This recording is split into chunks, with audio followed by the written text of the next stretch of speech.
Eddie, how are you? Great, how are you? Good to talk to you again. How are you? Good. Talk to you, I know you do these so many, but I did talk to you from the Balance Tour last time you saw the group a couple of years ago. Right. Things have changed. Yeah, a lot. I saw you down at the spectrum. You were walking around with a cane, I remember, and Oh, I thought you meant you saw us at the Spectrum this time. no, I saw you at the spectrum this time too. I was down there. Okay. The night before.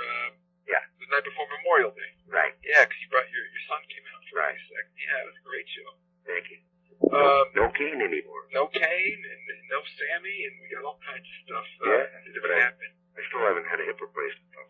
Yeah, I was going to ask you about that. You were supposed to get that done after the tour, right? Well, yeah, because it was really bad, you know. But, without the boozing and I lost weight, you know, back down to 150 where I was supposed to be at. Right. And, the doctor just said, you know, no operation is ever 100% guarantee.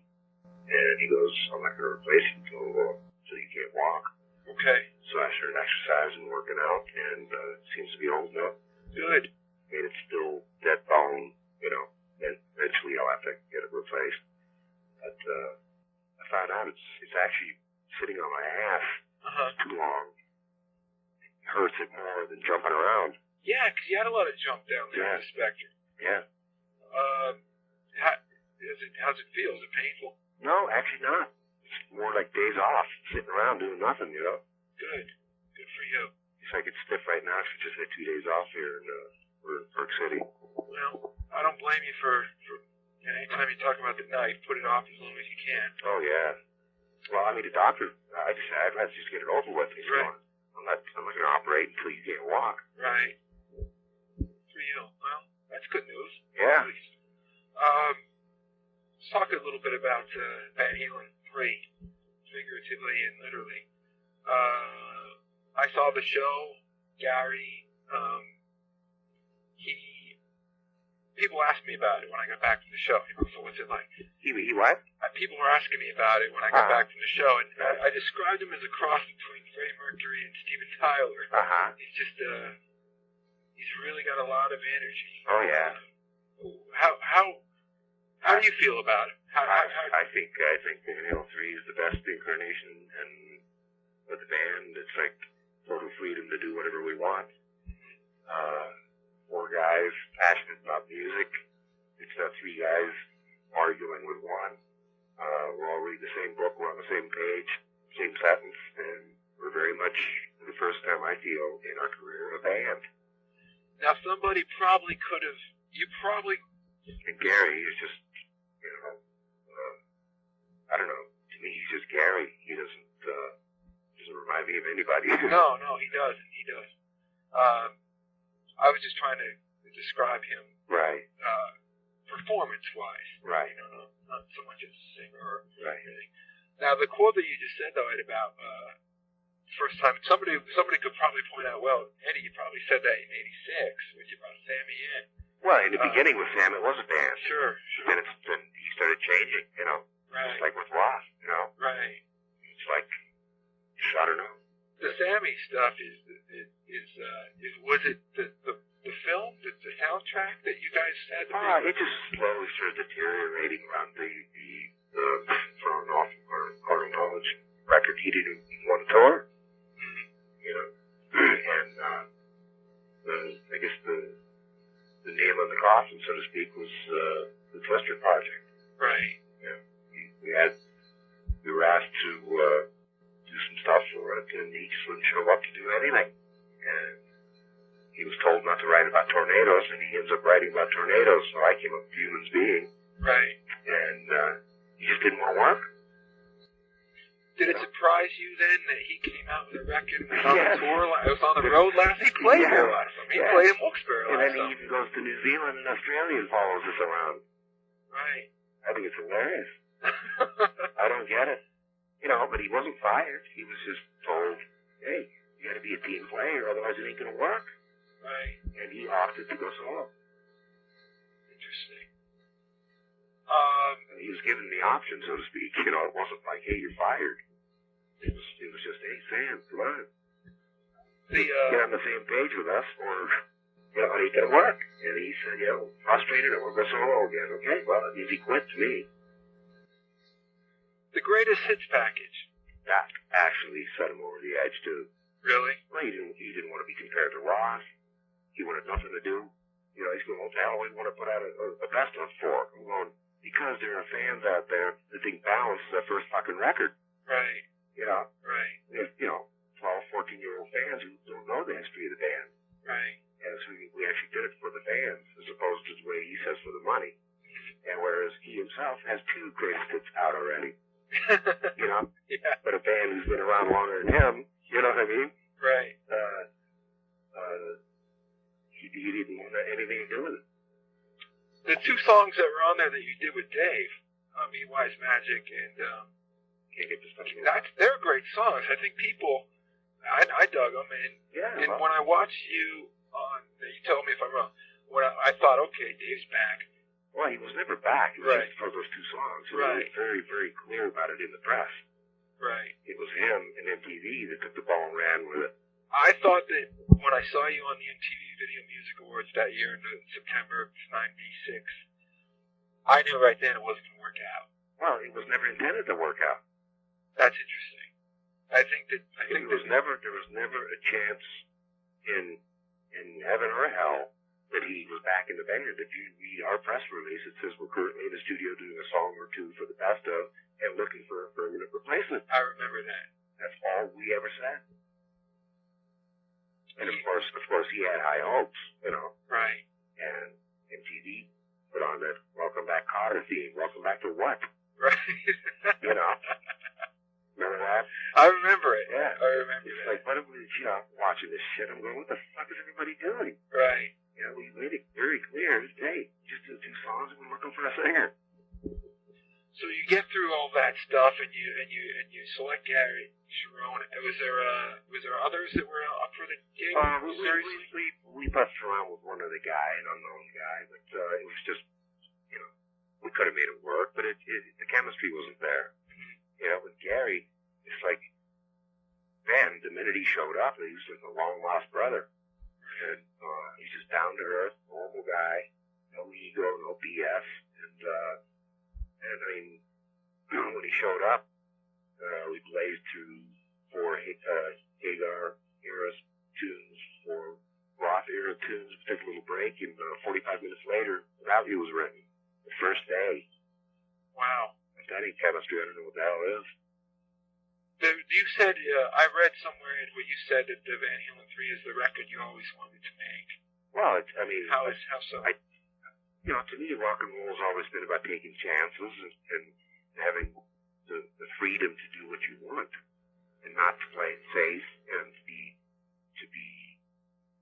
pigeonholed or follow certain formats or trends or BS like that, Right. And Van never has. And no, it wasn't the most opportune time to put out an experimental record that opens with a waltz and ends with a song with me singing. Right. And everything in between is very diverse and has depth.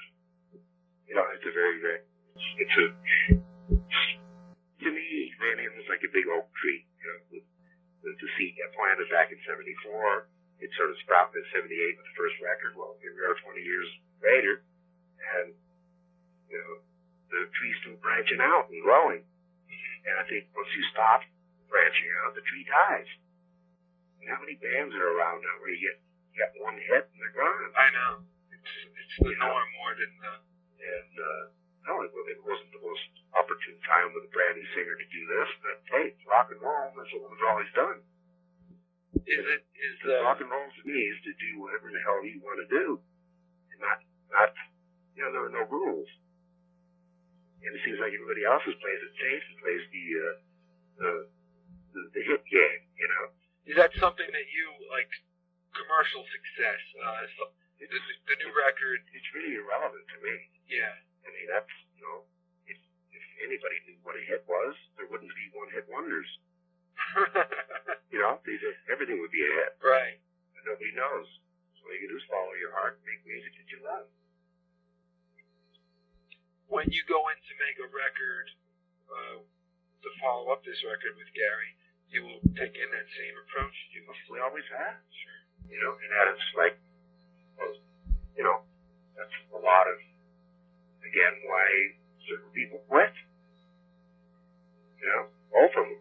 Because I'm not one to be able to write about, hey, mountain biking's in. Let's write something about mountain biking. Or skate, you know, I'm not that kind of person. You know, I can only write what comes. Right. You know, where the ideas come from beyond me, but it's definitely a higher power than myself. You know, just conduit. I think once you start thinking you're responsible for the music, forget it. Hey, what kind of relationship do you have with the fans? Do you get online or anything like that, or when they meet you at a meet and greet? Do you? What kind of response are you getting from them? Oh, from the fans. I thought he said Sam. No, from the fans. Well, I mean, obviously it's people that come to the show. Sure. You know, I mean, they walk out. There's a lot of skeptics, you know, a lot of naysayers, but by the time the show's over, they walk out, they don't remember who Roth or Sammy are. Right. Yeah. Right. I mean, it's we're starting over. We're a brand new band. And a lot of people, you know, people don't like change. Did you find Gary? Sammy got the same flack as Gary's getting. Sure. What he doing, you know, but hey, after a while people forget. Do you find Gary, I think I read somewhere where you said that you guys were kind of, you mentioned earlier that Sammy was weirded out about the greatest hits because he didn't like comparisons and all that. Well, he wouldn't even sing the old catalog. Right. But not that I think bad, but we were doing his stuff. Right. That's what I was going to ask you. Gary, it seemed to me, I thought maybe I heard you on Howard Stern, or maybe it was something I read where you said that he doesn't have any qualms about doing anything. Not at all. Somebody even told me he makes a set list or something, or he helps make it. He said, how come you guys never do any of the other old great songs? You know, they will say what to say.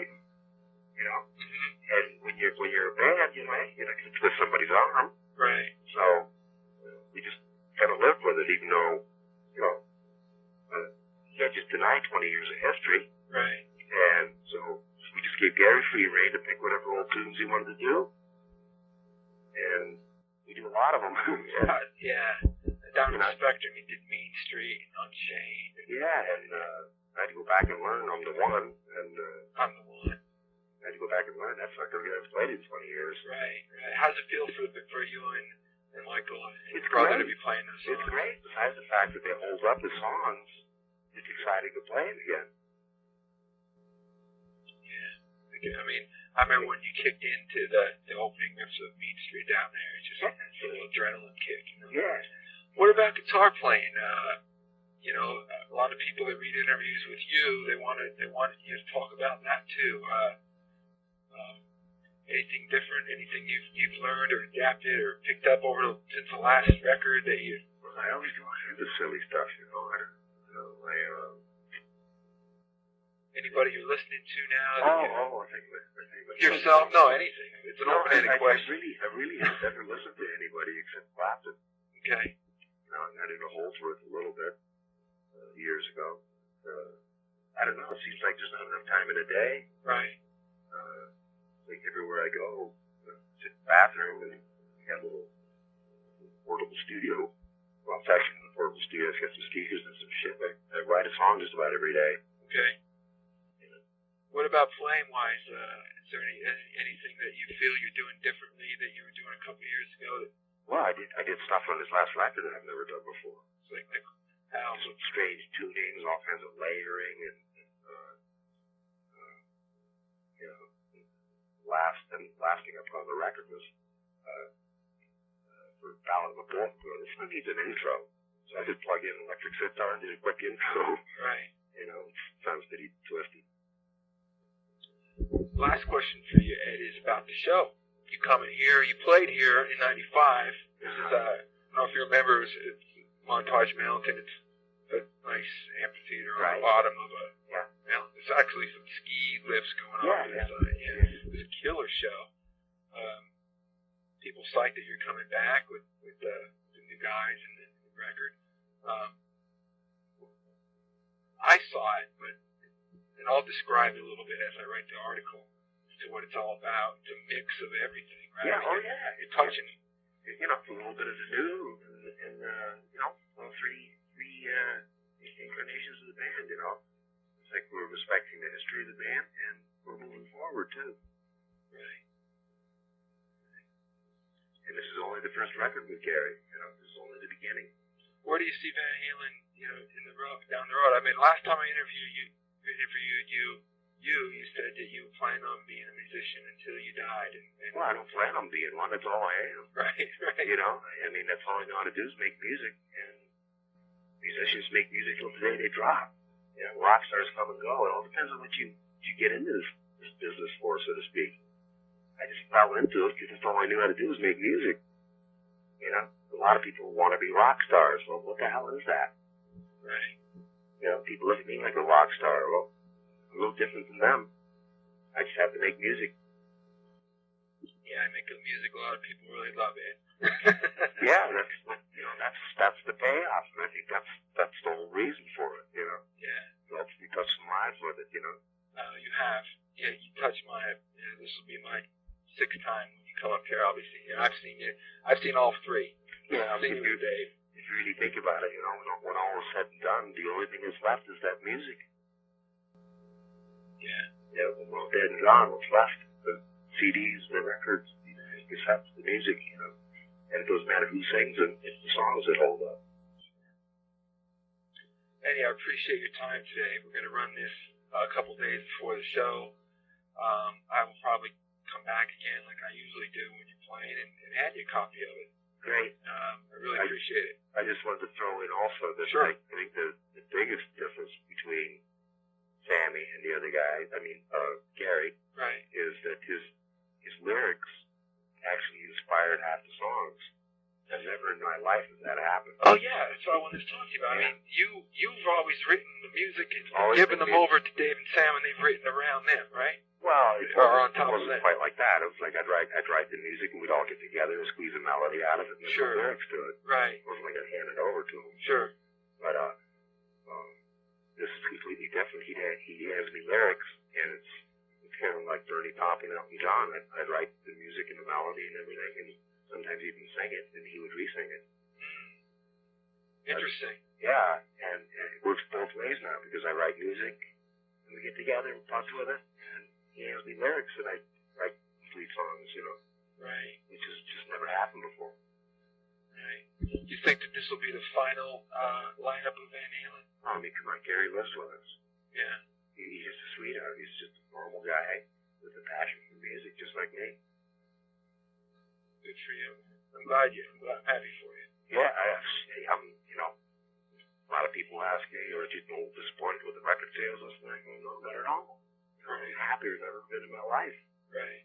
And I think we're making better music than we ever have. I think that after a few records with Gary, people will look back at this record. It's kind of like Fair Warning. When it first came out, people didn't get it. Right. Now, a lot of people play it. It's their favorite record. Yeah. I would say out of the Van Halen record, it's my top 3 for sure. Yeah, and a lot of people when it first came out, that record pretty much left. Nobody understood it because that's when I first got it started overdubbing, layering stuff, and same with this record. It's just a slight departure, but it still sounds like Van Halen. I think a few records down the road with Gary, they'll come back to this record and go, wow, there's depth there. It would have been easy for us to just do the typical bang out a headbang and rock and roll record, but that's not what it's about to me. Well, Eddie, I'm happy for you. I'm happy your hip's feeling better, and you got a singer that you're working with and enjoying making music with, and we're looking forward to having you here. We're family and we're a band, finally. Good for you. Good for you. I will see you at Montage. Great. Thanks, Ed. Yeah, where are you calling from? We'll put that in the story. Actually, we're way up on top of, we're in Deer Valley.